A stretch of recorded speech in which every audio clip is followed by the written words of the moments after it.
Assalomu alaykum aziz o'quvchim, mani kanalimga xush kelibsiz. 1 metr gefyur matoni mana shunaqa qilib bo'laklarga bo'lib kesib oldim. Birinchi etegini uzunligi 40 cm, ikkinchi yarus eteklarni uzunligi 15 cm dan. Endi buni gavdasini bichib olaman. Ko'ynini bichib oldim. Endi astarini bichib olaman. 1 yoshdan 15 yoshgacha to'g'ri keladigan qizchalarni gavdasini asos andozasini sotaman. Narxi 200 ming so'm. Ko'ynini astari uchun krep shifon matosidan foydalandim. Qaranglar qizlar, agar siz O'zbekistonda bo'lsangiz, bu matoni krep shifon deb aytsangiz, sotuvchilar topib beradi. Agar Rossiya, Qirg'iziston, Qozog'iston, Tojikistondan bo'lsangiz, bu matoni nomi sizlarda Valensiya deb nomlanadi. Mana shu matodan astarlik sifatida foydalanishni maslahat beraman. Shunda tikkan kiyimingiz qimmat va chiroyli ko'rinadi. Keyin bu matoni ishlatishdan oldin yaxshilab dazmol bosasiz. Bu kichrayadigan mato. Dazmol bosib olganingizdan keyin detallaringizni, ya'ni andozalaringizni qo'yib, kiyimni bichib olsangiz bo'ladi. Mana. Men gavdani bichib olmadim. Shunchaki qo'yib qo'ydim. Matosini to'rtburchak qilib bichib oldim.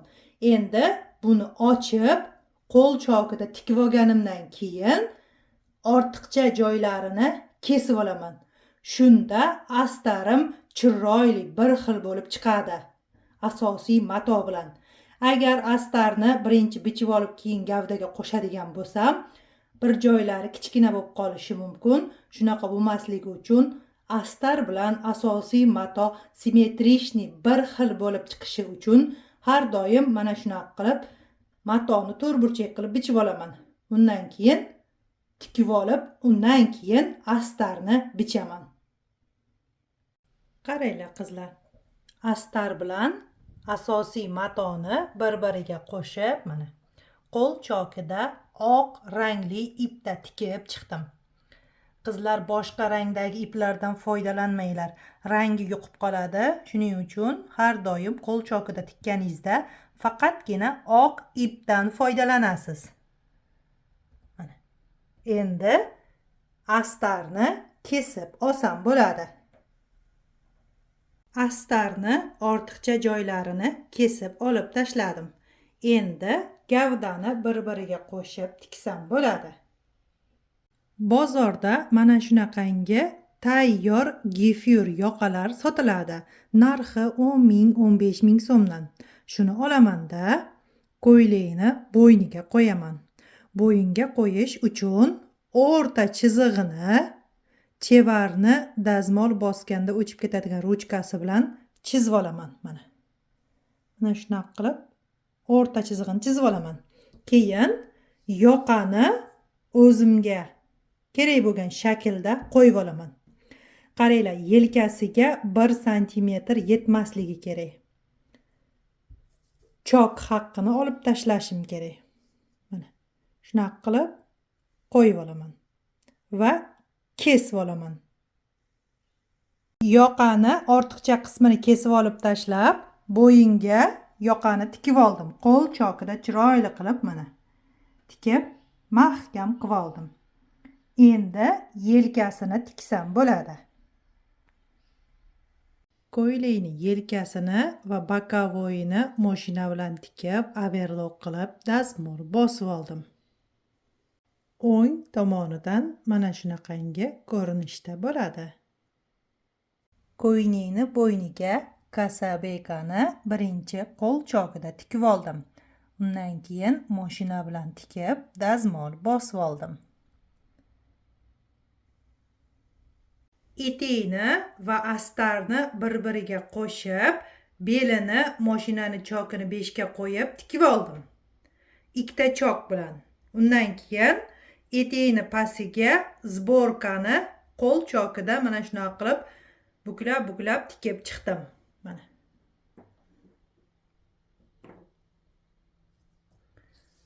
Ostida astari tayyor mana. Ko'rdinglar-a? Mana.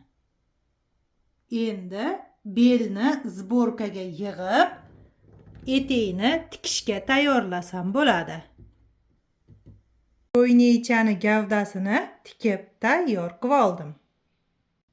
Etekni pastidagi valangni ustiga gefirni mana shunaqa qilib o'ng tomonidan qo'yib tikib oldim. Mana. Ko'ylakni gavdasini, etagini, yengini tikib tayyor qilib oldim. Endi belini tikaman. Gavdani belini 4 ga bo'lib oldim. Etekni belini ham 4 ga bo'lib, bir-biriga simmetrичный qilib bulavka qadab oldim. Keyin qo'l chokida tikib oldim. Undan keyin mashina bilan tikdim. Shunda etekni burmalari bir xil bo'lib chiqadi. Gavdaga etekni tikib olganimdan keyin yengni tikaman.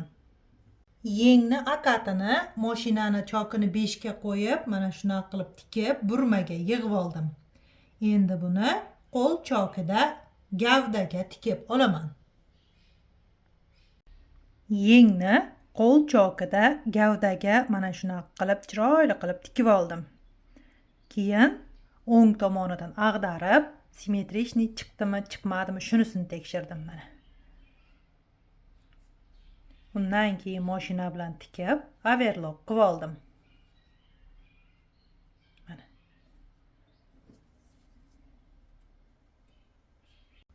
Ko'ylakni ichi mana shunaqangi ko'rinishda bo'ladi. Hamma joyini tikib tayyor qilib bo'lganimdan keyin endi orqasiga потайной zamokni tikaman. Qaranglar qizlar, men sizlarga har doim aytaman, ko'ylakni orqasiga zamok qo'yadigan bo'lsangiz, хбшный потайной zamok qo'yasiz.